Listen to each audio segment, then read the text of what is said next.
ஆப்கானிஸ்தானுக்கு இன்னைக்கு சுமாராக 20 ஆம்புலன்சஸை இந்தியா கிஃப்டாக கொடுத்துருக்கு. இதே தருணம் பாகிஸ்தான் ஆப்கானிஸ்தான் மேலே ஏவுகணை தாக்குதலும் நடத்தியிருக்கு.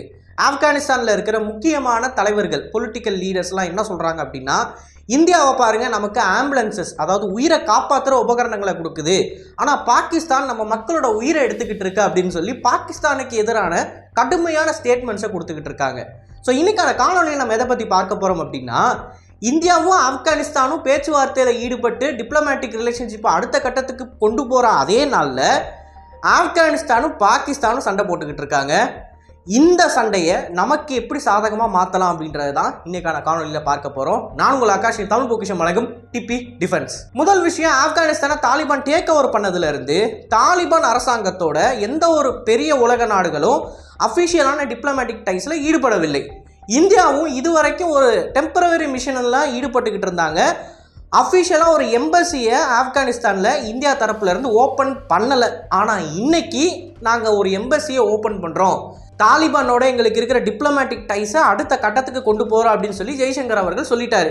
அது மட்டும் இல்லாமல் இதோட சேர்த்து கிட்டத்தட்ட 20 ஆம்புலன்சஸ், அது மட்டும் இல்லாமல் ஹாஸ்பிட்டல்ஸாக இருக்கலாம், இல்லை அவங்களுக்கு தேவைப்படக்கூடிய அணைகளாக இருக்கலாம், இது எல்லாத்தையுமே இந்தியா டெவலப் பண்ணி தரும், ஆர் அந்த டெவலப் பண்ணுறதுக்கு தேவையான ஃபண்டிங்கை கொடுக்கும் அப்படின்ற நிறைய விஷயங்களை நீங்கள் பார்க்க முடியும். இப்போ இந்த தாலிபான் அரசாங்கம் பவருக்கு வந்ததுக்கப்புறமா எல்லா நாடுகளுக்கும் முன்னாடி போய் தாலிபான் அரசாங்கத்துக்கு விஷ் பண்ணி ஒரு நல்ல ரிலேஷன்ஷிப்பில் நம்ம 2 பேரும் இருக்கணும் அப்படின்னு சொன்னது பாகிஸ்தான் தான். அந்த டைமில் தாலிபானுக்கு எப்படிப்பட்ட ஒரு ரியாக்ஷனை கொடுக்கணும் அப்படின்னு சொல்லி உலக நாடுகள்லாம் ப்ராசஸ் பண்ணிக்கிட்டு இருந்தாங்க. இதை நம்ம வரவேற்போமா, இல்லை இவங்களை நம்ம தள்ளி வச்சுருவோமா, இல்லை இவங்களோட நம்ம பேச்சுவார்த்தையில் ஈடுபடுவோமா அப்படின்னு சொல்லி எல்லாம் யோசிக்கிட்டு இருந்த தருணத்தில் எல்லாருக்கும் முன்னாடி பாகிஸ்தான் தான் உள்ளே போய் டிப்ளமேட்டிக் ரிலேஷன்ஷிப்பை ஓப்பன் பண்ணாங்க. ஆனால் அவங்க ஓப்பன் பண்ணதுலேருந்து இப்போ வரைக்கும் 2 பேருக்கு உள்ள டிப்ளமேட்டிக் டைஸ் ரொம்ப மோசமாக தான் போய்கிட்டு இருக்கு. காரணம் டிடிபி அப்படின்ற ஒரு அமைப்பு, தெஹ்ரீக் தாலிபான். இந்த அமைப்பு பாகிஸ்தானுக்கு எதிராக ஆப்கானிஸ்தானுக்கு உள்ளே இருந்தே வேலை செய்யக்கூடிய அமைப்பு. இந்த அமைப்புக்கு அஃபிஷியலாகவே ஆப்கானிஸ்தானில் இருக்கிற தாலிபான் அரசாங்கம் ஆதரவு கொடுத்துக்கிட்டு இருக்கு. அதனால தான் இவங்க எங்களோட பேசஸுக்கு எதிராக தாக்குதலை பண்ணிட்டு ஆப்கானிஸ்தானில் போய் பத்திரமா இருந்துக்கிறாங்க அப்படின்னு பல தடவை பாகிஸ்தான் ஆப்கானிஸ்தானுக்கு சொல்லியிருக்கு. இதற்கு ஆப்கானிஸ்தான் என்ன சொன்னாங்க அப்படின்னா, அது அந்த குறிப்பிட்ட அமைப்போட முடிவு, அதில் நாங்கள் தலையிட முடியாது, நீங்கள் தான் அதை டீல் பண்ணிக்கணும் அப்படின்ற மாதிரி. இதை ஒரு இன்டர்னல் கான்ஃப்ளிக்ட், உங்களோட இன்டர்னல் கான்ஃப்ளிக்ட் அப்படின்னு சொல்லி தள்ளி விட்டாங்க தாலிபான். இப்போ அது ஒரு கட்டத்துக்கு மேலே போய் என்ன நடந்திருக்குன்னு பார்த்தீங்கன்னா, ஆப்கானிஸ்தானோட தலைநகரமான காபூல் வரைக்கும் போய் பாகிஸ்தானிய போர் விமானங்கள் குண்டு வீசியிருக்காங்க. அவ்வளவு மோசமாக இன்னைக்கு இது போயிடுச்சு. இந்தியாவும் தாலிபானில் இருக்கிற முக்கிய அதிகாரிகளும் இந்தியன் எம்பசியை ஆப்கானிஸ்தானில் ஓப்பன் பண்ணுறதை பற்றி பேசிகிட்டு இருக்கிற தருணத்தில் பாகிஸ்தானோட ஃபாரின் மினிஸ்டர் டெரரிஸ்ட்டுக்கு அடைக்கலம் கொடுக்குற ஆப்கானிஸ்தானுக்கு எதிராக இது வெறும் ஆரம்பம்தான், இன்னும் பல தாக்குதல்கள் தொடர்ந்து வரும் அப்படின்ற ஸ்டேட்மெண்ட்டை கொடுத்துக்கிட்டு இருக்காங்க.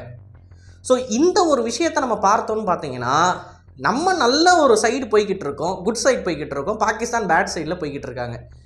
இதை நமக்கு எப்படி சாதகமாக பயன்படுத்தி கொள்வது அப்படின்ற இந்த ஒரு கான்செப்டை பொறுத்த வரைக்கும் 2 விதமாக நம்மளால் பண்ண முடியும். First option, already Tehreek Taliban அப்படின்ற அமைப்பு இந்திய அரசாங்கத்துக்கிட்ட ஆயுத உதவி கேட்டு பல தடவை கோரிக்கை எழுப்பியிருக்காங்க. இது டைரக்ட் சேனல்ஸ் வழியாக நடக்கிறது கிடையாது. அதாவது சிம்பிளாக சொல்லணும் அப்படின்னா, தாலிபானில் இருக்கிற சில உயர் அதிகாரிகள் மூலமாக இந்திய அரசாங்கத்துக்கிட்ட கம்யூனிகேட் பண்ணி அவங்க ஆயுதங்களை கேட்கல. அதற்கு மாறாக தெஹ்ரீக் தாலிபானில் இருக்கிற முக்கிய தலைவர்கள் காணொலிகளின் மூலமாக இந்திய அரசாங்கத்துக்கிட்ட ரெக்வஸ்ட் வைக்கிறாங்க, எங்களுக்கு நீங்கள் இந்த ஆயுதங்கள் கொடுங்க, நாங்கள் பாகிஸ்தானை உங்களுக்காண்டி சண்டை போடுறோம் அப்படின்னு சொல்லி பேசியிருப்பாங்க. ஆக்சுவலாக தெஹ்ரீக் தாலிபான் எப்படா ரா உள்ளே வரும், வெப்பன் சப்போர்ட்டை பண்ணும், பாகிஸ்தானை புழக்கலாம் அப்படின்னு தான் வெயிட் பண்ணிக்கிட்டு இருக்காங்க.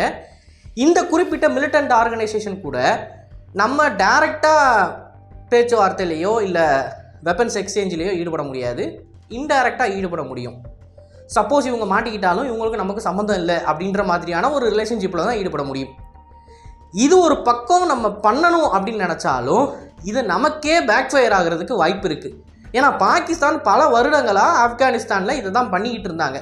சோவியத் யூனியன் வந்தப்போ சோவியத் படைகளுக்கு எதிராக தாலிபானை ட்ரெயின் பண்ண அமெரிக்காவுக்கு உதவி செஞ்சது பாகிஸ்தான் தான். இன்றைக்கி அதே தாலிபான் தான் பாகிஸ்தானுக்கு எதிராக டிடிபியை விட்டுக்கிட்டு இருக்காங்க, ஒரு அடைக்கலம் கொடுத்துக்கிட்டு இருக்காங்க அப்படின்னு சொல்லலாம்.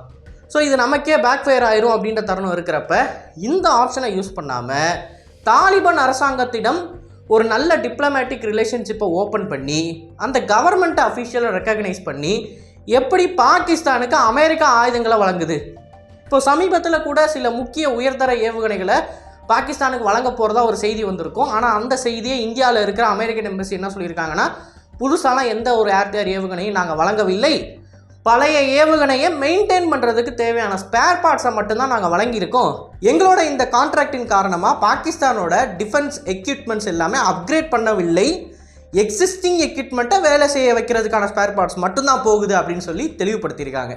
அந்த மாதிரி நம்ம என்ன பண்ணலாம் அப்படின்னா, ஆப்கான் கவர்மெண்ட்டோட அஃபிஷியல் டிப்ளமேட்டிக் சேனல்ஸை ஓப்பன் பண்ணி அவங்களுக்கு தேவையான ஆயுதங்களை நம்ம ஒரு கிரெடிட் லைனோட கொடுக்கலாம். அதாவது பணம் கொடுத்து வாங்காமல் ஒரு கடன் கொடுத்து அந்த கடனில் அதுக்கு தேவையான ஆயுதங்களையும் கொடுத்துடலாம். ஏன்னா பணம் அப்படின்னு நம்ம கேட்டோம்னா அவங்களால ஆப்வியஸாக இந்த தருணத்தில் கொடுக்க முடியாது. ஏன்னா ரொம்ப மோசமான சூழ்நிலையில் இருக்குது அந்த நாட்டோட பொருளாதாரம். அந்த நாட்டுக்கு சொந்தமான நிறைய ஆசெட்ஸை வந்து அமெரிக்கன்ஸ் மற்றும் யூரோப்பியன்ஸ் வந்து ஃப்ரீஸ் பண்ணி வச்சுருக்காங்க. இந்த சிச்சுவேஷனில் நம்ம கடனை கொடுத்து அதற்கான ஆயுதங்களை கொடுத்தோம் அப்படின்னா அவங்க பாகிஸ்தானை பார்த்துக்குவாங்க. எப்படி பாகிஸ்தானுக்கு சீனா ஆயுதத்தை கொடுத்து நமக்கு எதிராக சண்டையில் ஈடுபடுறாங்களோ அதே மாதிரி ஆப்கானிஸ்தானை வச்சு நம்மளால் பாகிஸ்தானுக்கு எதிராக சண்டையில் ஈடுபடுத்த முடியும்.